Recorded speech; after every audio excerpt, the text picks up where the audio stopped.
Rangers journey. Good evening, everyone, and welcome to a wee bit later analysis of today's game against Dundee United at Ibrox. We are joined by Dino and the lovely Rebecca. It's nice to have you both. Dino, how's you? I'm all right, considering the result. How are you, mate? I'm grand. Like you say, it's a bit deflating, but sure, we'll get stuck into it. Rebecca, how are you doing? I'm all right, despite the result, but we're fine. Aye, we'll dig into it. Thanks, folks, for joining us again. We're sorry it's a wee bit late. Just one of those things, but we get here in the end, and we'll dive into it, and we'll get straight to it. Stevie Smith, then Dino, given the reins for today's game, I think majority of the fans probably a wee bit disappointed that there wasn't something more substantial in place. But how do you think he done overall, considering the position he was put in? I think actually, given the first half, he did remarkably well. That's probably the best 45 I've seen Rangers attacking in a long time, not even just under Martin. Previous regimes, I thought we were 24, 25 shots. That just shows you how attack-minded we actually were. And, you know, he's given an impossible task as far as I'm concerned. He's never, you know, managed, coached at the top level before, so chucked right in at the deep end, and he can only pick the team and set out to win, and you know the players have to take a level of responsibility for that. It's not all on him, but he done himself proud. I can say that. Yeah, I certainly agree. Rebecca, you were at the game. What was the atmosphere like with the fans at the start of the game? The start of the game was brilliant, you know, for considering under Martin it was just been horrendous, you know, booing. There was hardly any chant singing going on. But the first 45 minutes was just, I even put in some of the group chats, wow, this atmosphere is something that we've been missing. You know, we've missed this atmosphere and we've needed that atmosphere. However, after the second half, it soon disappeared. Yeah, I know the second half. We'll touch on the second half, but as Dino says, we'll talk about the first half. So I'm just looking at stats here. I agree with Dino. What you say there is probably one of the best first halves we've seen in terms of attacking football going forward and creating chances, because any goalkeeper that comes to Ibrox, you expect them to be busy, and they weren't getting that under Russell Martin at all. And this was the first sort of one we've seen where we absolutely peppered the goal with chances. We had 23 shots, 5 of them on target, with 6 corner kicks. You know, it just shows you that we were up creating chances, and there was a variety in the chances as well. It wasn't the sort of the same thing over and over again. There was good bits of play, Dino, in the first half. Obviously, we'll touch on Askar's goal, but I just think that overall, everything just seemed to come together, and the team played. Well, they looked more relaxed, if anything, for what I mean. That was me watching it on my phone, you know. What do you think? I've said this quite a lot, and I said in the group chat, the shackles were taken off, and that level of freedom that the players had was very apparent. It was really good just to see things stripped back to basics and go and attack and play football. And I mean, I know we're also going to get into Asgard's goal, but there's no way on earth he would have done that under Martin. He would have been getting the ball and passing it back. He would never have ran the 20 yards that he ran with the ball and scored an absolute worldie. So, yeah, it was really, really good to see the team being a bit more relaxed, but also being a lot more assertive on the ball and a lot more, you know, decisive in terms of what they were doing with the ball. There wasn't like passing it 3-4 times and not having a Scooby what to do. They were getting the ball, their head up, moving forward. And given that they were kind of trained to be robots under Martin, it was good to see that in the short period of time that Stevie Smith has had them, he's been, you know, in that 45 minutes, he was able to, I guess, take the shackles off of them and iron out the muscle memory that I guess that they would have developed under Martin. Yeah, I think you're right. Rebecca, what did you notice sitting in the ground, particularly the first half? Yeah, excuse the pun, but they were on the ball. You know, it was very much, they knew what they were there to do. You know, they knew that they had to get a goal. You know, it was fascinating to watch for me. You know, it was like ping pong, you know, straight over, straight up the park. And it was actually, I've said this before, what we've needed is somebody to take the ball and run. And that's exactly happening. You know, they were absolutely on it. It was, the first half for me was just like, wow, you know, that's the Rangers that we know and that we want back. And there was glimmers of it there, you know, definitely in the first half. It was as if we're back. Yeah, I agree. Let's say what I noticed, and then particularly as you're talking about, folk taking the ball and driving forward, folk running at players and not just taking, you know, looking and seeing there's nothing happening up front. I'll take this upon myself and I'll actually try and do something, drive into space, which creates space for our people. We were seeing that today, 100%. It wasn't just a lazy back pass and then we're just going to start horseshoeing the ball between the centre backs again. We went back when we knew we had to go back. I thought we were a bit more considerate with the ball that first half. Dino, we'll obviously talk about Asgar's goal then. He did have a couple of chances throughout the first half. He probably could have had a hat-trick, really. But the goal itself, great footwork, great determination, and then the finish was absolutely top drawer at the top corner. Like, yeah, and that's the kind of attributes that we were told that he has in his locker. And as I said, you don't break into the national side if you're if you're a Dundee. The boy does have something about him, and he was made to look like a Dundee under Martin. So definitely good to see the young lad strut his stuff, and I expect more of that to come in the next few weeks and months ahead this season. He looks so much happier as well, and playing with a smile on his face. I think that's going to be pivotal for him because he can really be a key player for us going forward. Yeah, I think you're right. I think that's the Asgard that we expected to see whenever he first came in the door. With the attributes, and obviously you've seen that with the Norway team. That he's on a cracking Norway team and he's getting minutes for Norway. And then obviously he scored was it 4 or 5? Was it 4 goals he scored in something like 20 minutes there at the end of the last international break? And we all thought, great, this guy's going to come back, he's going to be firing. But then he walked straight back into a team that had Russell Martin as coach, and we didn't see anything like what we've seen today, Rebecca, from him. Definitely not at all under Martin. No, I mean, it was like a switch, you know. It was as if, like Dino said, they had freedom, they had confidence, you know, they weren't scared to do what they know they have to do. You know, we've seen our players playing for their own teams. Phenomenal. And we need that at Ibrox. And there was, you know, Asgard, brilliant, absolutely brilliant on the ball.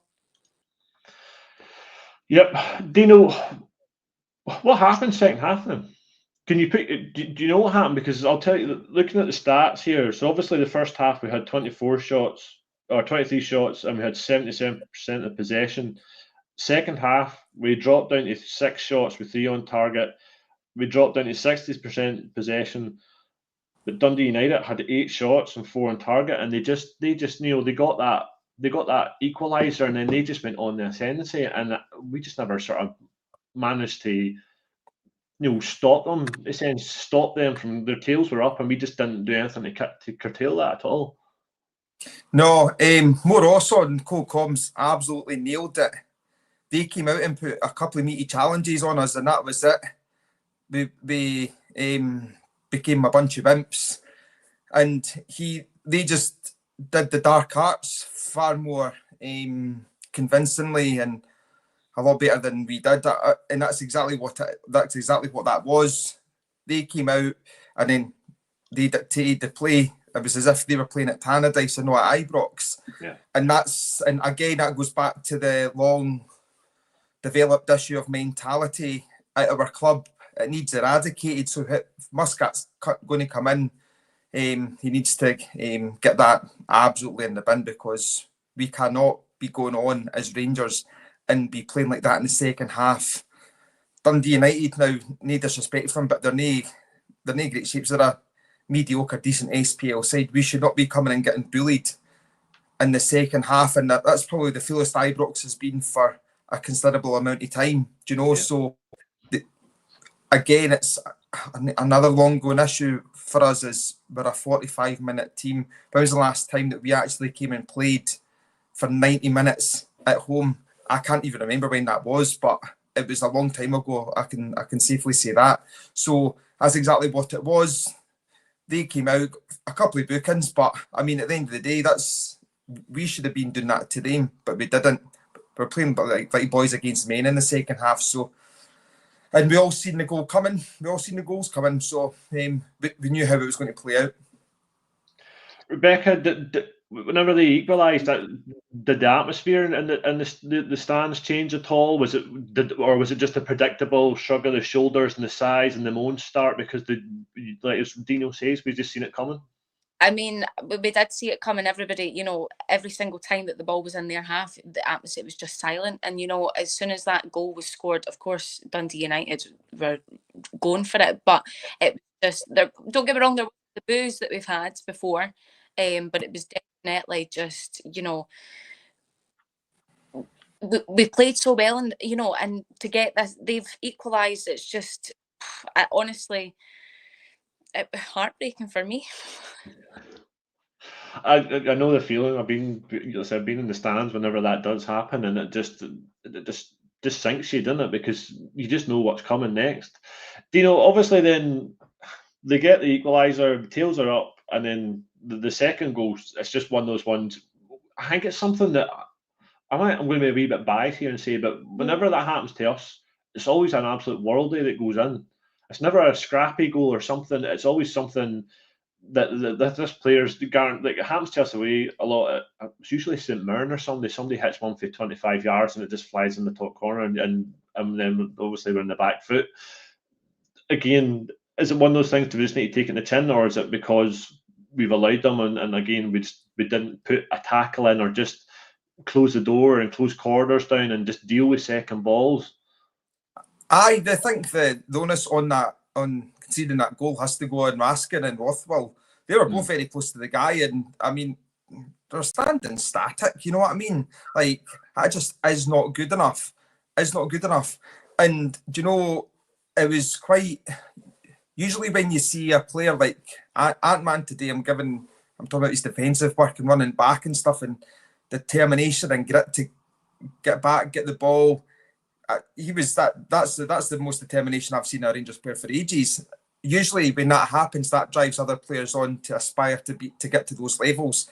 When they're needing that wee proverbial kick up the bum. So I kind of expected that to drive others on, but Raskin, for all the praises that he's getting international level and this, that, and the next thing, and Rothwell really is in a position where he's got a lot to prove to prove a lot of doubters. They could have easily put that player off, made a challenge or anything. There's no need for that goal to go in. And given the way that it would have to be a top bin worldie to score for there. Yeah. And he should never have been allowed to take the shot in the first place. So that the onus is on them to realise that they were the ones at fault and take responsibility for that. And as Morris said, you can't just turn up for 45 minutes against Rangers. When you play for Rangers, you need to believe in that pitch like you've given everything. And how many players on the pitch can safely say that today? Ant-Man, for me, that's probably about it. Yeah, I thought Ant-Man, again, he showed his qualities and he showed what he brings to the team. The guy's absolutely rapid, and his turn and change direction in such a short space of time was throwing boys left, right, and centre. And I was like, we've needed that, and you could see that. And it's just, you could see why he got 17 assists last season, because he was putting the ball in the right areas. We just didn't have to have enough bodies in those areas or somebody in that right position where he's looking for. Miovski, I thought, was a bit unlucky first half with where the balls went a few times, and I felt sorry for him second half, because obviously we retreated into our shell, and then he's getting pelters because he's not seen him doing enough up front. But I thought the first half Miovski was great. Some of the link-up play and one-touch dropping and playing the ball to Asgard and stuff, I thought was great. I thought this is fantastic. This is what we need to be doing, and this is what we were expecting Martin to bring. But like saying, we just never seen it. Rebecca, I'm just going to put a question up here that Scott's asked. What do you think we need right now then? You're in the stand today, you've experienced the highs and the lows, you've seen everything. What do you think that Rangers team needs now going forward? You know, in the first 5 minutes, we were all behind them. Every single supporter in that stand was cheering on Rangers. As soon as we got that goal, the place was bouncing. You know, that needs to continue. And I know it's difficult. See, when the equaliser was scored, I understand it's difficult because even myself, I was struggling to remain positive. However, they need that. We need a manager. You know, it got to about 60 minutes and I went, we've still not got a manager. Do you know what I mean? We need our manager, if it's Muscat, to come in and sort this team out, give them a shake, because we've seen glimmers of what they can do for us, how they can play for us, but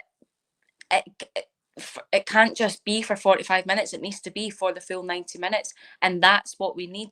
Somebody needs to come in and work on that so that our players can go the full 90 minutes and they can play like they did in the first half today. Yep, no, spot on. Can't fault what you're saying there at all. Totally agree with you.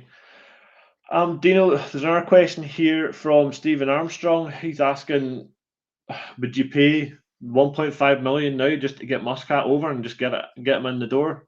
Would you be happy enough to spend more cash just to try and get some sort of structure for the players to sort of start building now?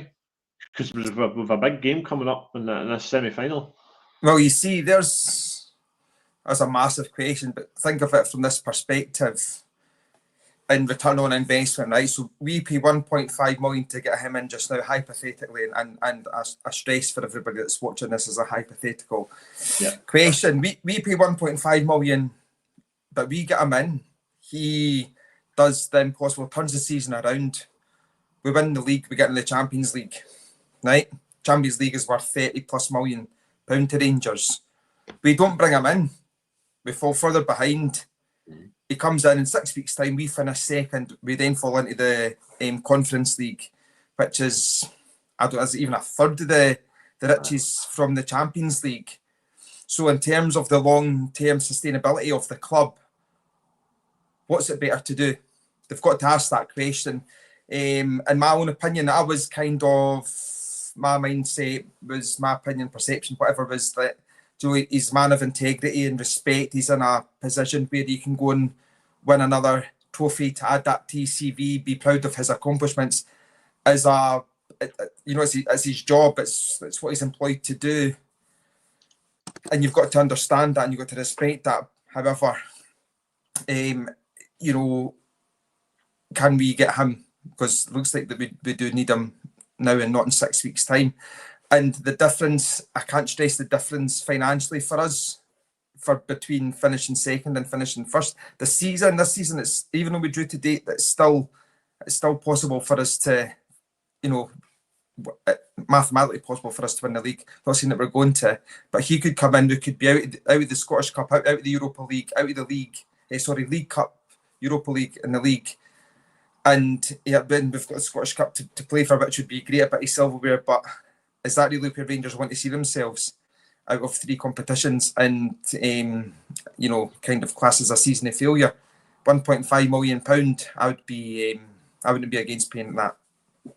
It's not a big sum of money in the grand scheme of things, I think, considering the position we're in. But like you say, if we don't try and sort something now, like you say, we could be out of this competition, we could be out of that competition, and then whoever does come in, whether it be Muscat or whatever, what have they got to play for? It'll be a case of, right, they've got this 6 months to try and galvanise what he's got, try and get rid of the folk that aren't going to do the job, the folk that don't want to be here, try and build something. And then again, we're just back to square one again. We're like, okay, we go again next season, which we've been doing for the past 3-4 seasons now, and it's just not good enough. The whole thing, this whole takeover thing now, is just looking to be a complete and utter mess, Rebecca, doesn't it? Any high and any joy that we had in this takeover from start of June was probably quickly extinguished whenever Martin was announced, because it took the wind out of the sails. But as the season's obviously progressed, just look where we're sitting now, it's just not good enough, is it? No, I mean, I've got hats, I don't know if you can see them behind me, make Rangers great again. I mean, come on, this was like the making again of Rangers, and to build us back, and it's, where is it? Because it's not happened, and it's just, such a high, you know, the takeover and everything, and then look at us. I mean, it's just Russell Martin should never have been appointed when he was at all, full stop. It's just been the wrong decisions. And yeah, they put their statement out and they've held their hands up and they said they've done wrong. However, get it fixed, get it sorted. If you need to pay 1.5 million to get him in, get him in. Yep, a lot of people in the comments are agreeing with you. That's true. Dino, what's your thoughts then? Just overall, you know, today, and then obviously just the way things are sitting at the moment. We're sitting here again with no manager. The team need a figurehead. They need somebody, and I think the players need somebody as well, because the players are getting absolutely hammered in the comments, and I understand where the frustration is coming from, but they're not bad footballers, otherwise they wouldn't be at the level that they're at, you know. No, needing something in place now. I as well wouldn't have been against if his backroom staff, you know, if there was guys that were in Scotland or in Britain that he was going to have in his backroom staff, if they were to come in and take the reins until he comes in, then that would soften the blow for me. But you know, Stevie Smith, given his interview, he's taking it one day at a time, and he's just looking at training for tomorrow.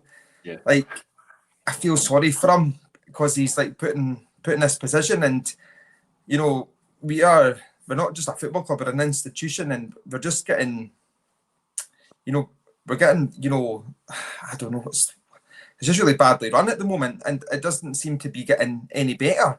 It's quite embarrassing. Our standards and levels have dropped so massively.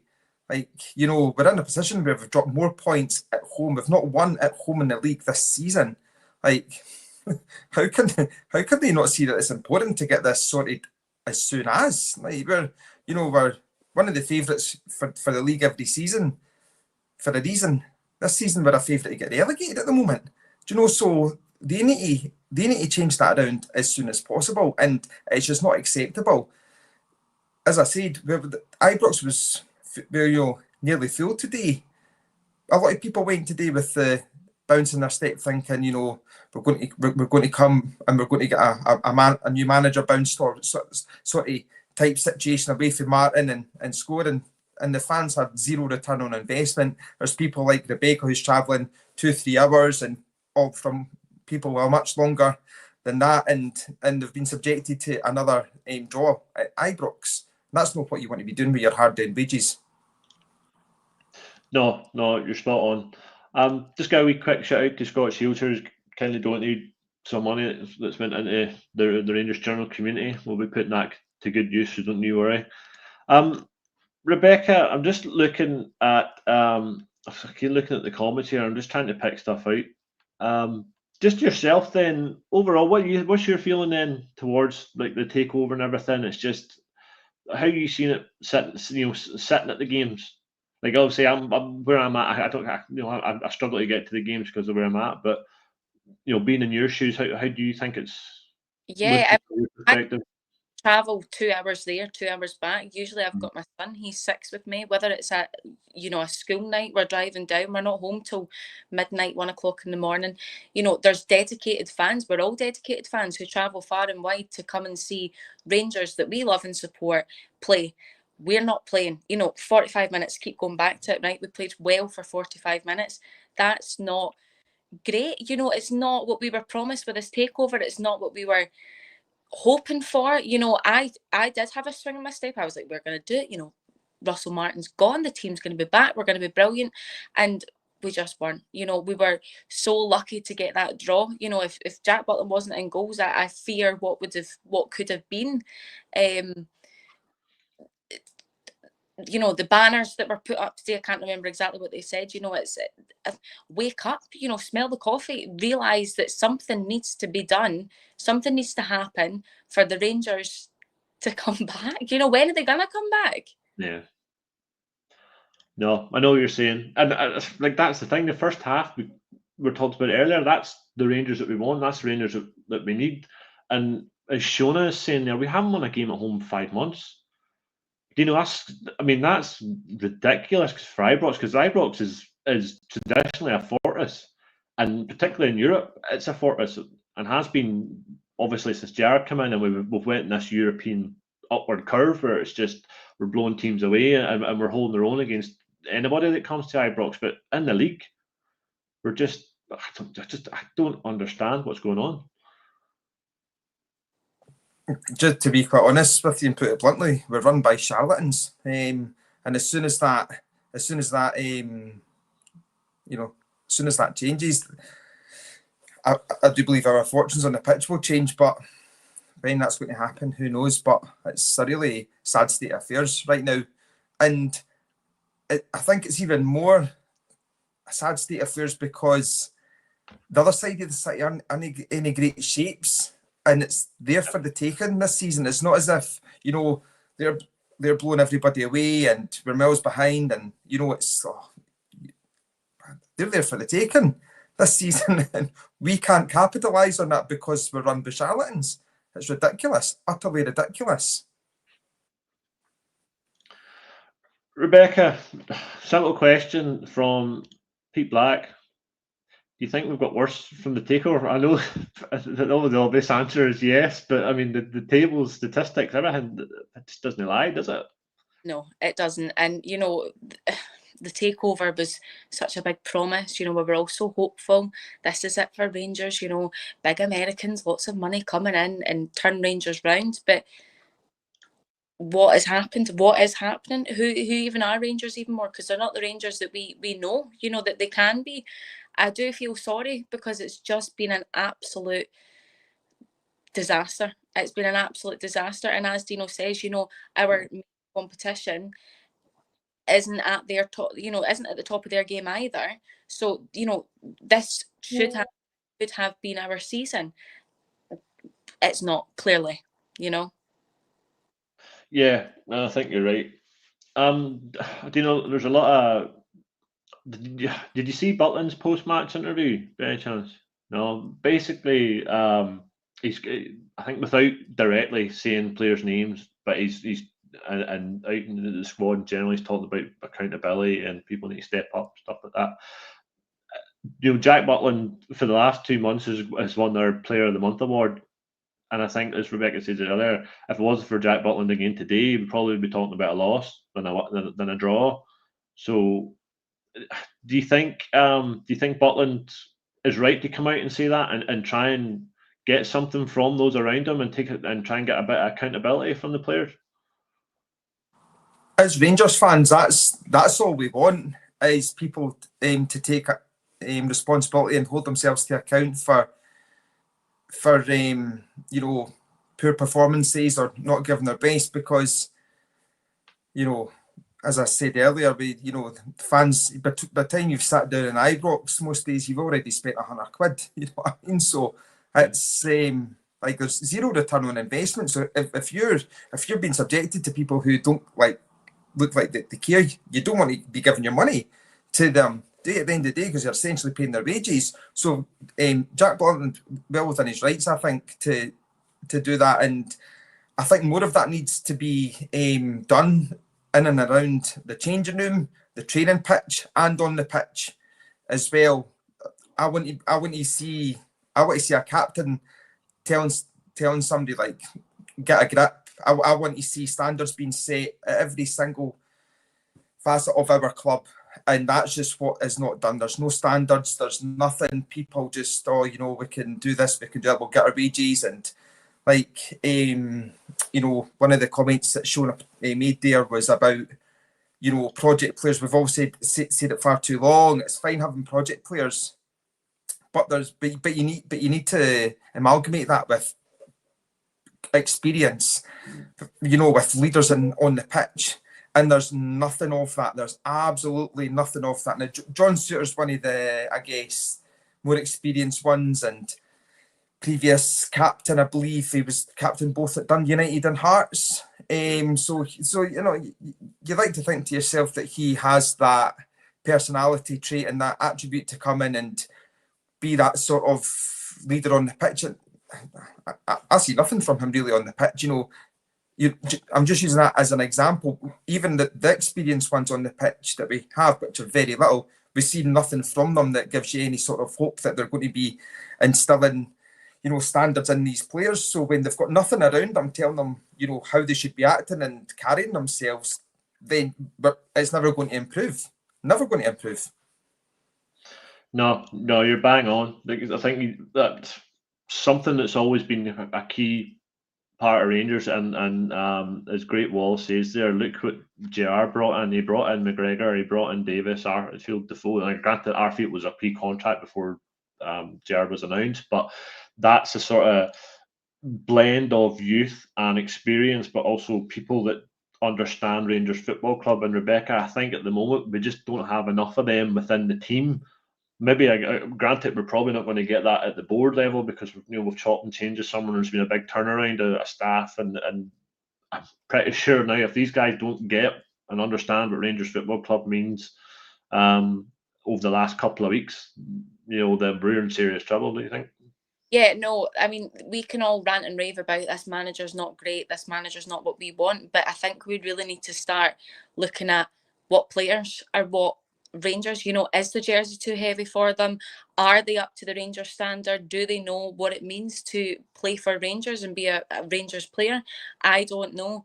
I think there's going to need to be yet another big shake-up and see some players gone, bring some new players in, but under the top of the table, shall we say. Is that going to happen? Because at the end of the day, they've got the final say. So no matter what manager, what they say or what they want, I don't see it happening. And that's awful to say that, because we should be positive and we should be thinking that that it's all right, everything's going to be okay. But I just don't know how it's going to be, to be honest.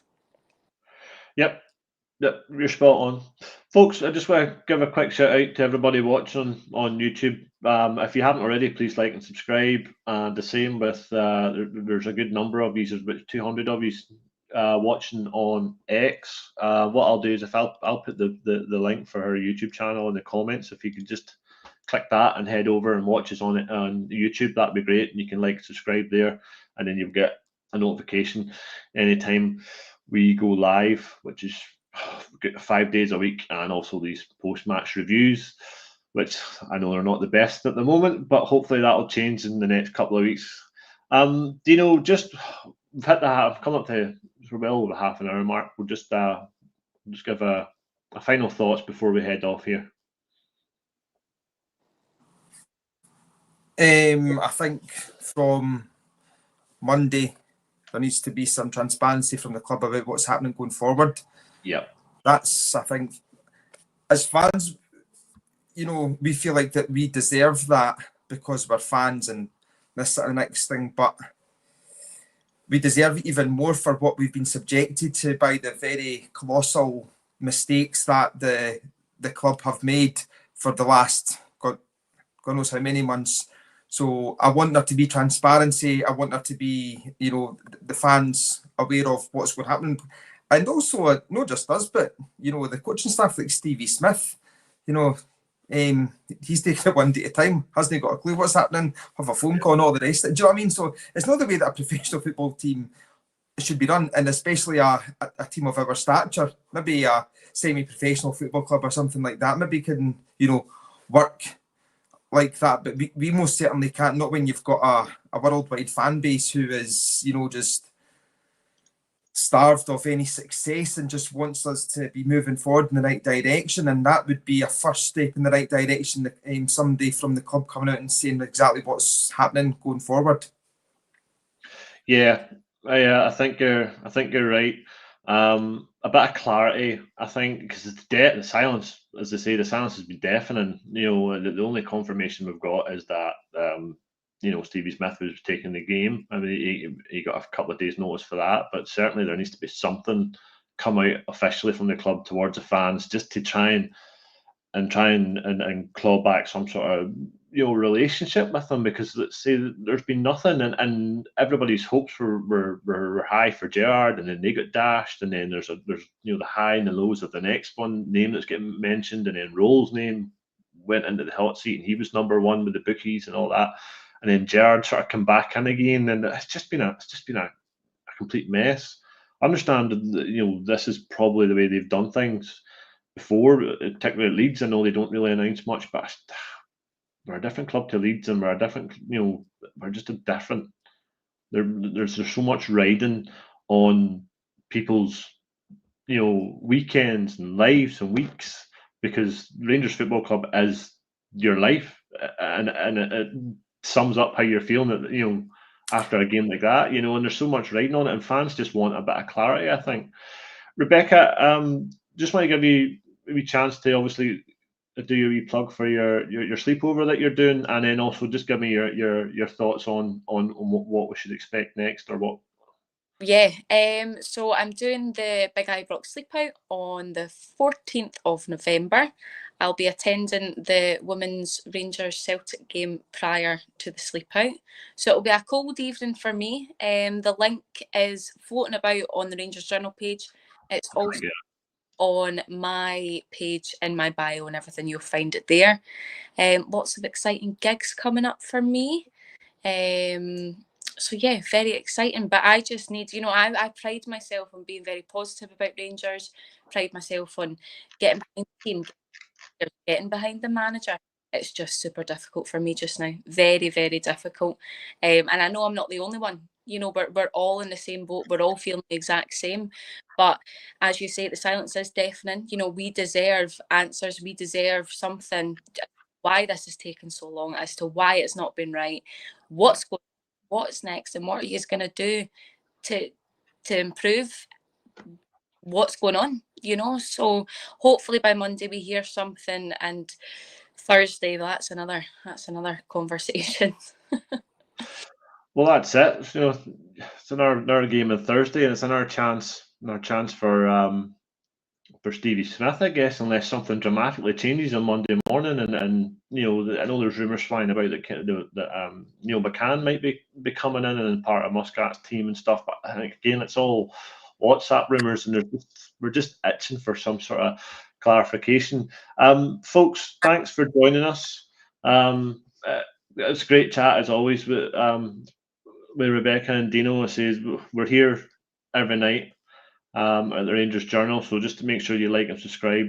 I'll give a shout out to our sponsor, which is the Bluebells pub in Puerto del Carmen in Lanzarote. If you're going on holiday soon and you're heading over that way, give them a shout. Go in and give them a bit of support and get a pint and probably watch the games if you're out there. It's just up for me to say thanks for watching, and every night is a Rangers Journal night. See you, folks.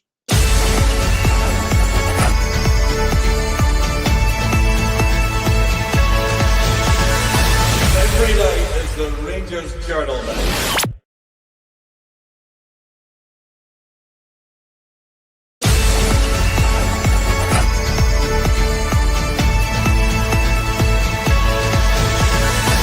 Every night is the Rangers Journal night.